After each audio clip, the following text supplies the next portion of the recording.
Hey everybody, Matty Ice here, and in today's video I want to showcase a build for the Arc Warlock that I used to actually solo flawless the new Ghost of the Deep dungeon, specifically the Ecthar encounter.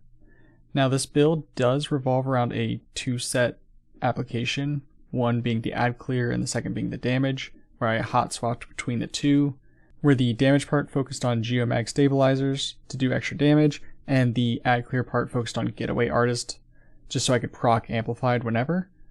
Now this is best used in Season 21 just due to the seasonal artifact, and that's why I decided to run Arc here, because you can get increased damage resistance, and I'll cover that more as I get into the actual build. But if you don't feel like doing that, and you just want to stick with one loadout and not have to swap between the two, you're going to want to use the second build with some minor alterations. Now again, if you do find this helpful, I would greatly appreciate it if you could like the video and subscribe to the channel, as it really does help me out. Alright, so starting with the add clear loadout, let's go into the actual aspects and fragments here. I like using Pulse Grenade. You can do Storm Grenade or any of the others, but Pulse Grenade, because of the new changes, does increasing damage if an enemy stays in it. It's got a quick cooldown, and it's just convenient to use, so I recommend using Pulse Grenade. I recommend going Healing Rift as well, just for that extra survivability, especially if you're going to do a solo flawless. A solo, also you kind of want to go with that. But if you're feeling extra risky, you can go Empowering Rift. It's going to help you get that extra damage out, and you can melt this boss even faster. So for the aspects, we're going to go with Electrostatic Mind and Arc Soul. It's a pretty common setup, those two. Get those Ionic Traces, get your Arc Buddy out there doing some extra damage. It's just really convenient. You're not going to really want to do the melee dash attack to be like Ball Lightning. That's not really going to be necessary here. So I recommend going with those two. And then you're going to want to pair those with Spark of Shock, Ions, Discharge, and Resistance. That's just going to give you a little bit more survivability. It's going to generate those Ionic Traces. It's going to generate some jolt on targets. And it's just really helpful all around. Now, like I mentioned, we are going to be using Getaway Artist for our add clear loadout. The helmet mods, I like using Hands-On with Harmonic Siphon because I'm going to be using an arc weapon. And then a Heavy Ammo Finder. You could ditch the Finder mod because I do run double special, but it's just you don't want to run out of heavy ammo. I had plenty on the ground, but it's just make sure you have more than enough. On my arms, I did Momentum Transfer, Bolstering Detonation, and Firepower just to generate orbs of power. You do want to generate orbs because you want to become charged with light, and it's just going to be very helpful. On the chest, I went with double Void Resistance and an Arc Resistance. There is a lot of heavy Void damage from the boss, so I recommend focusing on that. And then the Arc Resistance was just there to help kind of round it out. The Wizards do Arc damage. The Acolytes do some solar damage, so you could slot in a solar resist if you wanted to. That's kind of up to you, but I definitely recommend the double Void resist. On your legs, I recommend Better Already and Recuperation, because you are going to be picking up a bunch of orbs of power. You're going to want to be able to heal off of those if possible, just to make sure you have that survivability. And then you're going to want a Solar Weapon Surge. This is solely because you need to be able to continue picking up those orbs of power. If you don't have something that can consume that armor charge, there's going to be a thing in the game that's not going to let you pick up those orbs. So you're not going to be able to get that armor charge, you're not going to be able to get the recuperation and that extra healing. So you want something that can consume that armor charge. On the artifact, I recommend going with a Bomber, a Time Dilation, and a Powerful Attraction.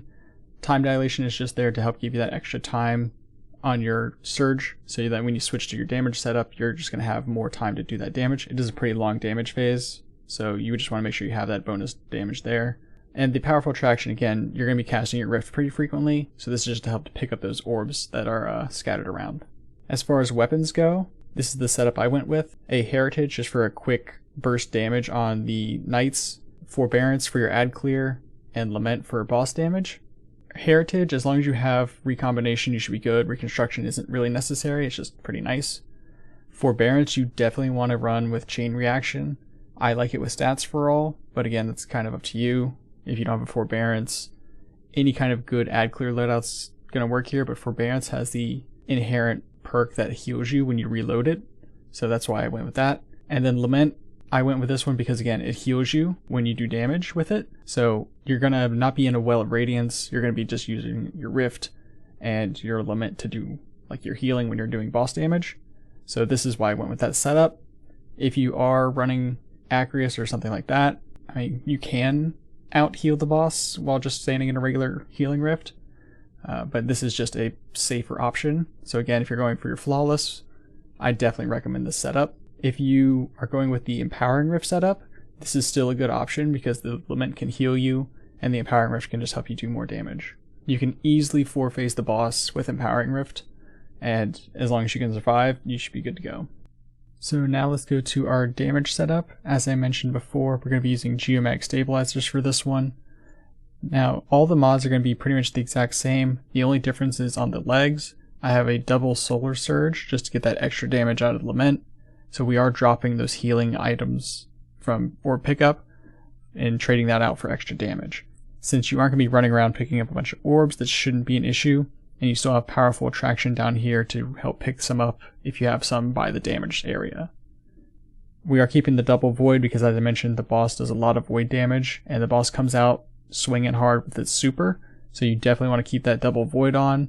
And again, everything else is going to be pretty much the exact same, other than these solar weapon surges. Now, as I mentioned, this is best done this season because of the artifact perks, and these are the reasons why here. So Electric Armor, you stay amplified longer when you have your Arc subclass equipped. This is great.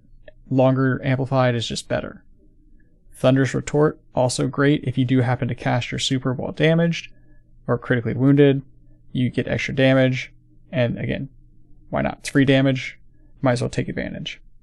But this is the reason I actually went Arc on this build for this clear of my solo Flawless, is because of Amped Up. You get extra damage resistance while amplified. So you can stack that on top of your Void resistance, you can stack that on top of all your healing, on top of your resilience damage resistance. It's just great. It's just free DR while amplified, and if you're using Getaway Artist, you can just proc that whenever you want, so you're just getting that damage resistance whenever you need to. And again, since you're amplified for longer, it's just even better. Also got Lightning Strikes twice. Throwing your Arc Grenade, you get increased grenade regen for a short time. It's basically like having a Kickstart equipped. It's kind of nice. You could also do this on Void. There's some great Void perks out there. So you can generate Void Breaches pretty easily, gain Overshield from picking up a Void Breach, and just cause a giant weakening pulse. That's also fine. I have not tested this encounter out on my Void Warlock, but I imagine it would go pretty great with Devour.